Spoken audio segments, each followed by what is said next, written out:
Halo semuanya, kami dari kelompok 15 mata kuliah Ornitologi, Departemen Biologi Universitas Indonesia. Pada video kali ini, kami akan membahas mengenai buku The Malay Archipelago, bagian Fisikal Geografi. Anggota kelompok kami terdiri dari Nadia Utaminingsih, Piranti Nurul Aulia, dan saya sendiri, Restu Ilyusha. Berikut adalah poin yang akan kami bahas dalam video kali ini, yaitu ada batas dan luas wilayah Kepulauan Melayu, kontras geologi, vegetasi, produksi alam, dan kontras ras. Kepulauan Melayu adalah kumpulan pulau-pulau yang terletak di antara benua Asia dan Australia. Letaknya yang berada di garis khatulistiwa membuat wilayah ini memiliki iklim tropis. Kepulauan Melayu juga dikelilingi oleh lautan tropis yang luas. Kepulauan ini terbentang seluas kurang lebih 4.000 mil dari timur ke barat dan 1.300 mil dari utara ke selatan. Wilayah yang menjadi perbatasan bagian barat dari Kepulauan Melayu yaitu Semenanjung Malaya, Perbukitan Timah Sirim, dan Kepulauan Nicobar. Sementara itu, di bagian barat dibatasi oleh Kepulauan Solomon. Kemudian, di bagian utaranya dibatasi oleh Filipina.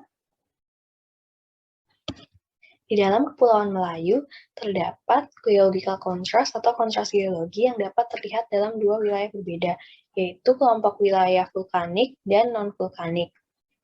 Kedua kelompok wilayah tersebut dibedakan dan dibatasi dengan adanya sabuk vulkanik. Pada gambar peta di slide ini, sabuk vulkanik direpresentasikan oleh warna garis merah yang tertera.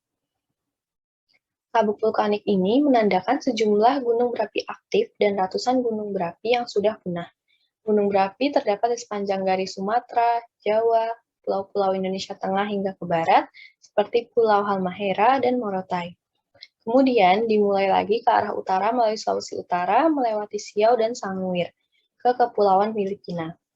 Sementara itu, wilayah non-vulkanik membentang dari Halmahera hingga ditemukan sabuk vulkanik lainnya di Kepulauan Solomon. Selanjutnya, saya Nadia Utaminingsih akan menjelaskan tentang kontras vegetasi.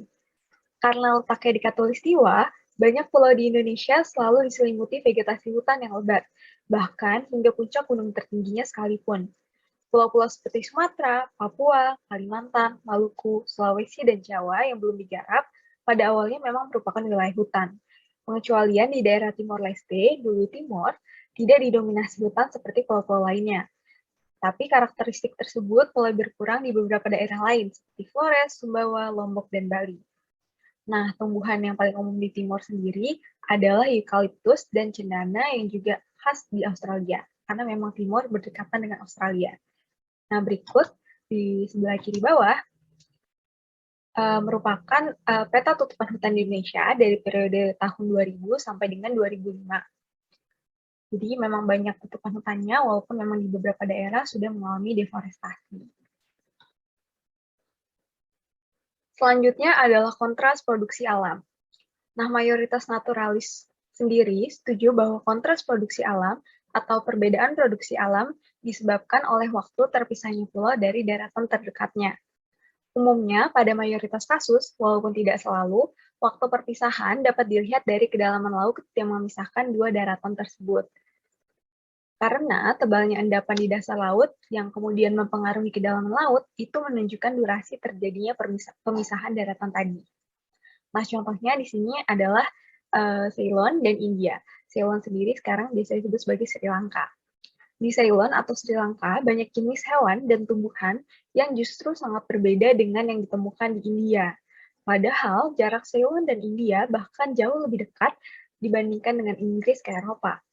Terjadinya hal tersebut disebabkan dan berkaitan dengan kedalaman laut dan juga waktu berpisahnya kedua daratan tadi.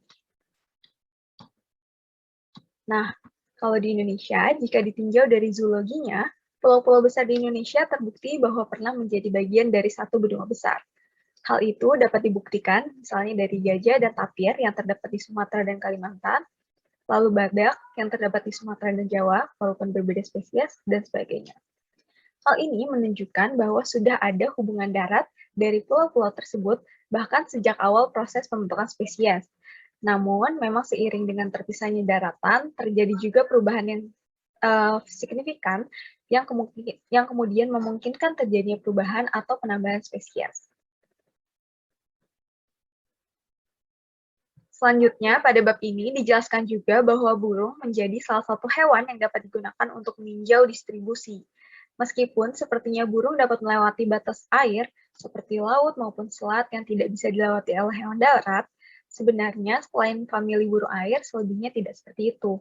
Contohnya untuk genus burung seperti pasar. Banyak spesies burung di Pulau Jawa yang bahkan tidak pernah melewati Sumatera meskipun kedua pulau tersebut hanya dipisahkan oleh selat sejauh 15 mil. Berikut adalah gambar Selat Sunda yang memisahkan antara Pulau Jawa dan Pulau Sumatera. Nah, Pulau Jawa diketahui juga memiliki ragam burung dan serangga khas yang lebih banyak dibandingkan Sumatera dan Kalimantan. Hal ini menunjukkan bahwa Jawa menjadi salah satu pulau yang terpisah paling awal dari benua utama, kemudian disusul dengan Kalimantan berdasarkan keragaman hayatinya, dan terakhir Sumatera. Karena di Sumatera banyak hewan yang hampir sama dengan hewan di semenanjung Malaka lainnya. Nah, salah satu genus burung yang dimention di bab ini adalah dari genus pasar. To know better soal genus ini merupakan genus burung pipit yang biasa dikenal juga sebagai true sparrows. Genus ini terdiri dari 28 spesies, termasuk Eurasian tree sparrow atau passer montanus dan house sparrow atau passer domesticus. Dua jenis burung ini atau dua spesies burung ini merupakan burung yang paling umum di dunia. Nah, klasifikasinya sendiri, genus ini adalah anggota dari kingdom Animalia, filum Chordata, kelas Aves, Ordo Passeriformes, famili Passeridae, dan genus Passer. Nah, untuk fisikal karakteristik umum dari genus ini, yang pertama memiliki panjang sekitar 10-20 cm, yang mana detailnya bervariasi untuk tiap spesies. Dan yang kedua, genus ini memiliki paruh berbentuk kerucut yang kuat dan gemuk, agak sedikit melengkung, serta ujung yang lebih tumpul. Nah, di sebelah kanannya, ini ada dua gambar dari contoh spesies dari genus passer. Yang atas merupakan passer montanus atau Eurasian tree sparrow, dan yang bawah merupakan passer domesticus yang merupakan house sparrow. Nah, secara umum, keduanya bukan merupakan migratory birds atau burung yang bermigrasi, di mana passer montanus biasanya hidup secara sedentari, yaitu hanya berpindah pada saat tertentu, misalnya pada musim dingin dan tidak jauh. Dan untuk passer domesticus juga begitu, biasanya hanya berpindah sekitar 1-2 km saja dari tempat lahirnya. Selanjutnya membahas mengenai kontras ras. Jadi penduduk asli Nusantara di bawah dua ras yang berbeda. Nah, ditemukan juga garis yang memisahkan ras-ras ini membagi wilayah zoologi ke arah timur. Penulis mengatakan bahwa suatu keadaan yang bagi saya tampak sangat signifikan dari sebab-sebab yang sama telah mempengaruhi distribusi umat manusia yang telah menentukan kisaran bentuk-bentuk hewan lainnya. Nah, di slide selanjutnya masih membahas mengenai kontras ras. Di buku ini juga dijelaskan bahwa alasan mengapa garis yang sama persis tidak membatasi keduanya cukup masuk akal. Manusia memiliki sarana untuk melintasi laut yang tidak dimiliki hewan, dan ras yang lebih unggul memiliki kekuatan untuk menekan atau mengasimilasi ras yang lebih rendah.